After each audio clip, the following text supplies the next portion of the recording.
Welcome along to another video presentation from the Computer Information Agency. My name is Robert Crane, and in this video we'll go through a tour of the Office 365 web console for P plans. Okay, so I'm here on my client desktop. What I need to do firstly is to run Internet Explorer. I then need to go to login.microsoftonline.com. I then need to put in my Office 365 login. Now what I'm going to do here is I'm going to log in as an administrator. Firstly, show you what that looks like. So put the login and the password and then go to sign in.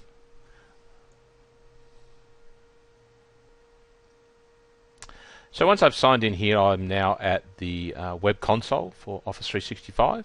First thing we notice here is across the top we have access to the home page, Outlook, Team site, and admin. Now this admin area, this admin option will only appear when I'm logged in as an appropriate Office 365 administrator. So that's who we're logged in as at the moment, and that's what we're looking at. So we're looking at the administration page. So on the left hand side you can see that there's a menu. In the middle there's also a number of different options and some resources here over on the right.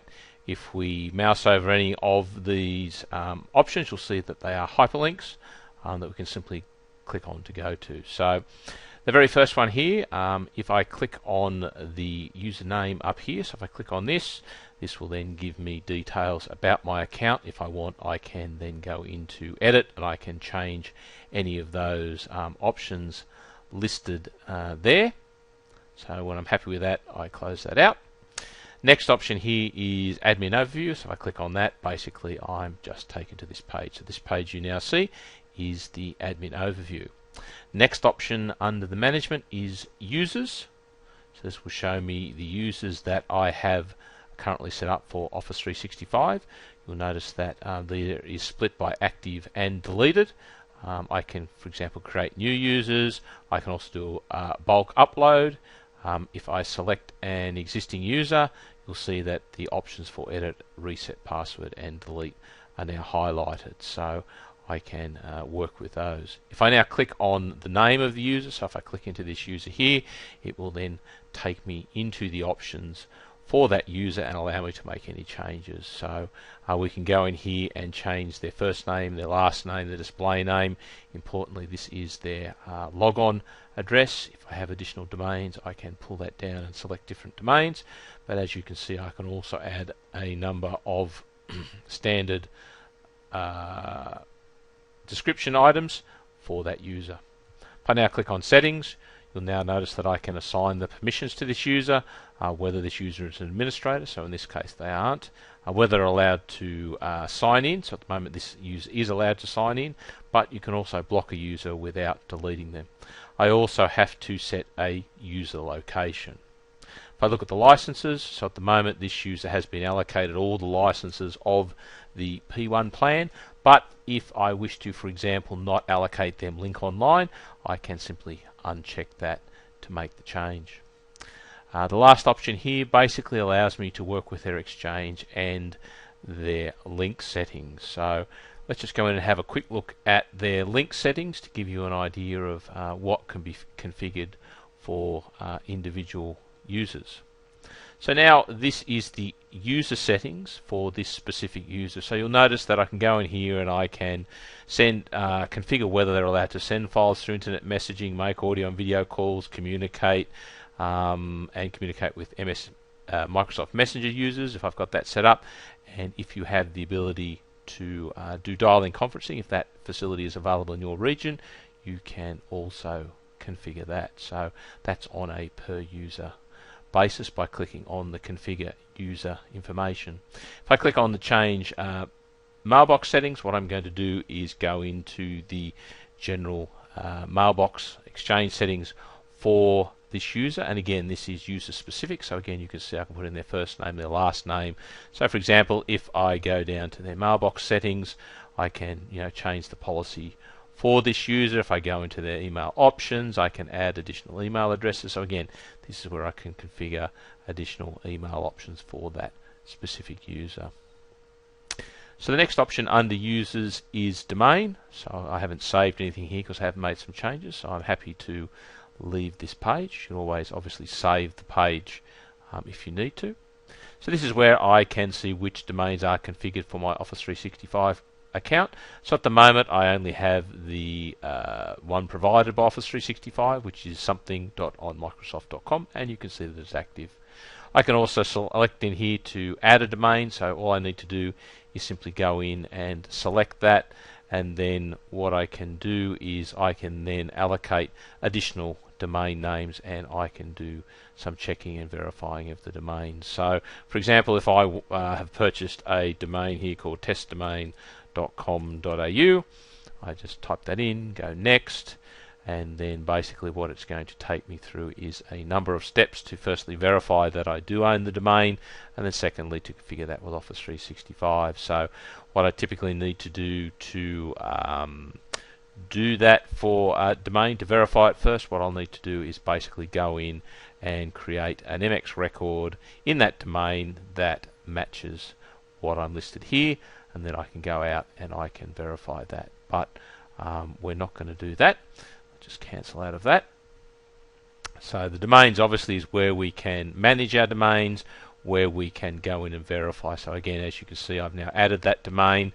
I can then go to click in to verify that domain, and obviously I would have need to make the appropriate settings to allow that to happen, which I haven't done or won't be doing at this stage. So again, we can go in and say that we have, and it's going to go out and try and verify that domain, and it is going to fail obviously because I haven't set those settings. The DNS records haven't been made. So again, I'm just going to cancel that, and what I can do once I've done that is obviously if I need to manage the domain, I can click it. You'll see that the option to remove has now lighted up.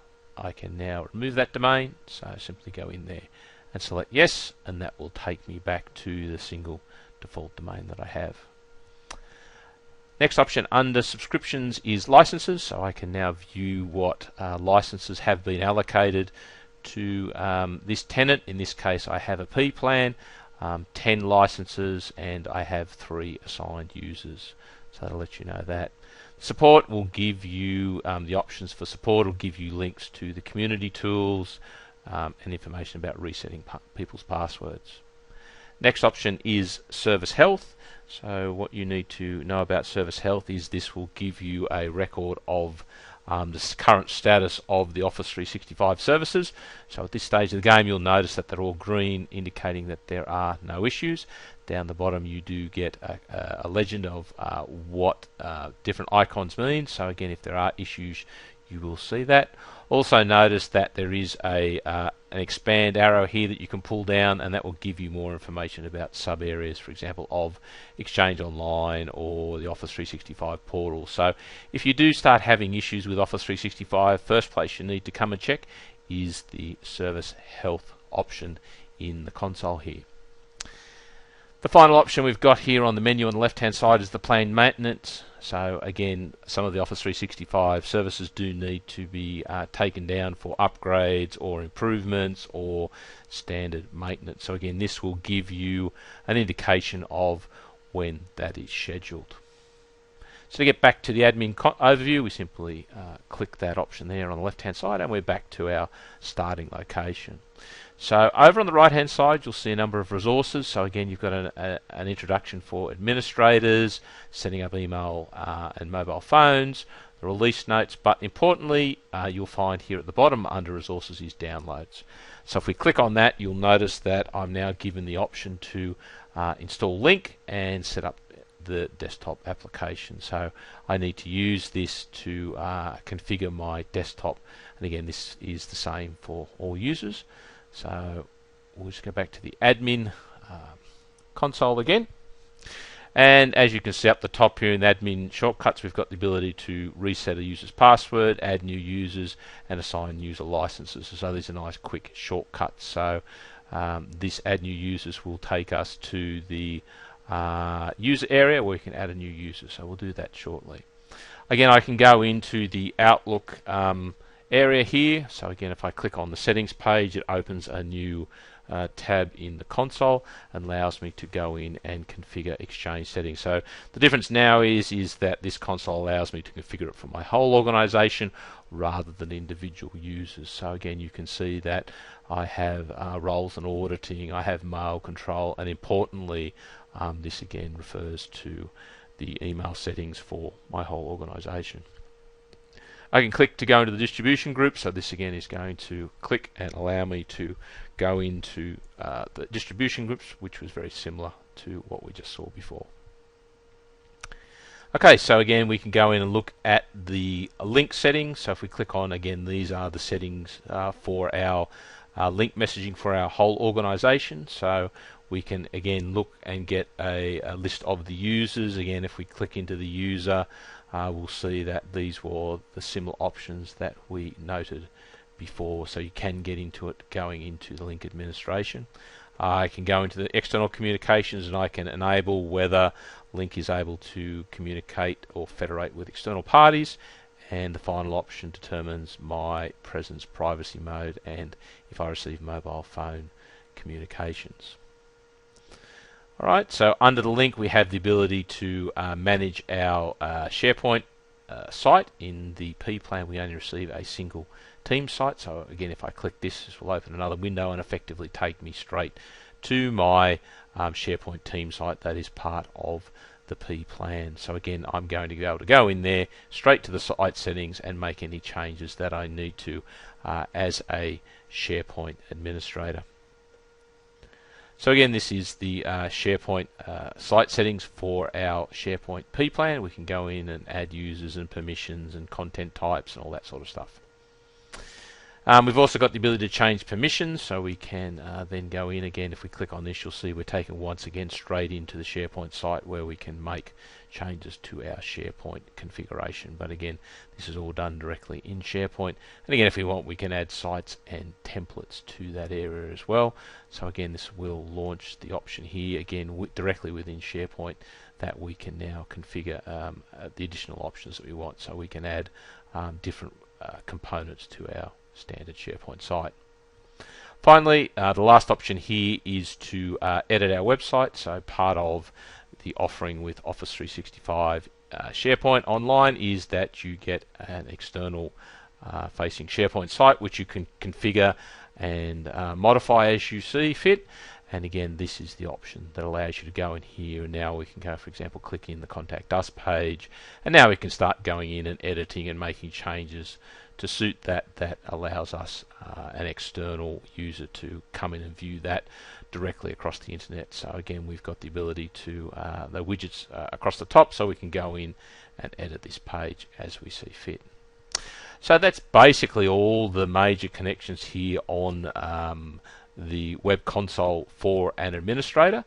So what I'm going to do here is just to give you an example. Let's go in and create a new user.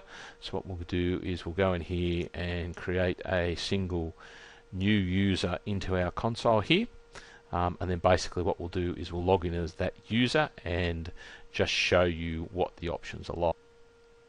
So rather than watch me type in these credentials, I've just typed them in quickly here while we were pausing the video. Put all that information in there and then click next. So now I get to choose whether I want to sign this user as an administrator. So no, I just want to make them an ordinary user. I need to set their location, so I do that and go next. Okay, I'm going to assign the licenses, so in this case I'm going to give them access to all the components of the P1. I go next. It's now assigning those licenses. It's now going to select whether it wants to send me an email of the results, including the password, that I can then send to the user, but I don't need to do that. So I will now create that user, and as you can see, it now creates a temporary password. So what I will do is I will copy that out to a text file for the time being, and then go to finish. So my user is now created. You'll see him assigned there.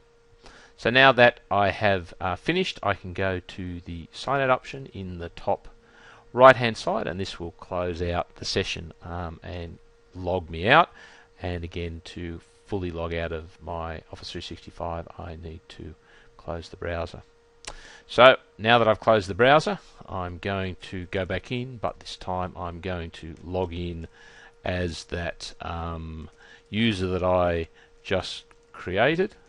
So I put in their full login details, and I put in their password that was still in my clipboard.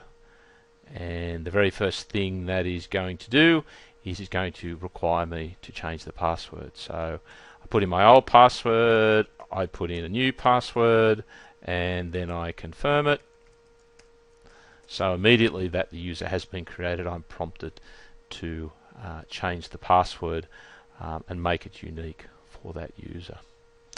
So now that I've done that, I'll now be prompted to log in as that user with the password that I just created. So I've just done that, and I will sign in.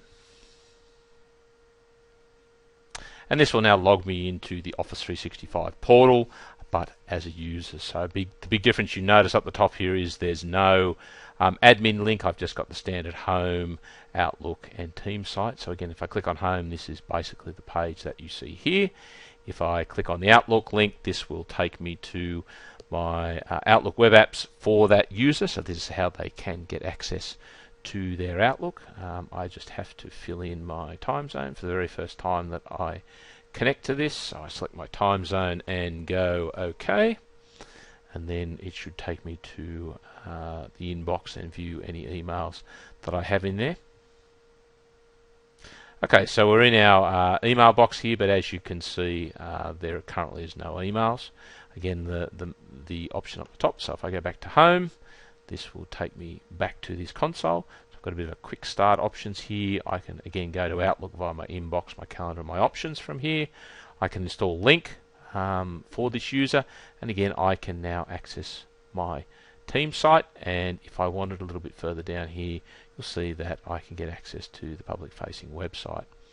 Importantly, over on the right hand side, you'll see that again here is the download. So once the user's logged into the portal, they can then go to the downloads area and they can download any additional software that they haven't got for their desktop to give them a better experience with Office 365. So again, that's available to them from their portal. Up in the top right, you'll notice their name, but under that you'll notice a link to their profile. So again, they can go in here and customize the portal, put in their address, their preference language, and if they want, change their photo. You'll also notice that they have the option here under their profile to change their password. So again, that is readily available. And again, this is the console for just an ordinary user within Office 365. Nice and easy. Once they've logged into it, they can obviously return to this to get access to all the information that they require. And again, if an administrator logs in, they do get that additional tab that allows them to configure the Office 365 environment for their whole organization. So that about covers it for this overview of the Office 365 web console. Thank you very much for watching. This video has been brought to you by the CIA Ops Office 365 and SharePoint Guide. For more information, visit www.wssops.com. To provide feedback on this episode, please send me an email, director@ciaops.com. Stay in touch with what's happening at the CIA Ops via the blog, supportweb.ciaops.net.au/blog.